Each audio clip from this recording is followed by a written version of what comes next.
আসসালামু আলাইকুম। কিছুদিন ভিডিও আপলোড দেওয়া হয়নি। আসলে একা হাতে সব কাজ করতে হয়।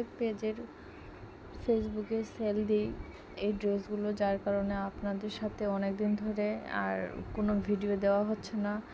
আর আপনাদের জন্য আমার খুব মন খারাপ যে আপনারা আমার ড্রেসগুলো দেখেন, অথচ কমেন্ট করেন না, লাইক করেন না, একটা সাবস্ক্রাইবও দেন না, ভিউ তো হয় না। তারপরেও আপনারা চেষ্টা করবেন, আপনাদের সামনে যখন যাবে আমার কাজগুলো একটু দেখবেন। যদি ভালো লাগে অবশ্যই একটা লাইক দিবেন, সাবস্ক্রাইব করবেন। আর আমি এগুলো হচ্ছে কুশি কাটা বেবি জামা ড্রেস করে থাকি। তো আমার পেজের নাম হচ্ছে শাবাব হাউস। আর আমি এখানে মূলত দেখাচ্ছি যে নিচের যে বর্ডারটা থাকে ড্রেসের জামাগুলোর, লেস থাকে এক্সট্রাভাবে। আমরা লেস কিনে করি না, আমরা এইভাবে হাতে তৈরি করে লেসটা করে দিই। আসলে আজকে এখান থেকেই আমার ভিডিওটা দেখতে থাকবেন। ভালো লাগলে একটা সাবস্ক্রাইব করবেন, লাইক করবেন। আল্লাহ হাফেজ।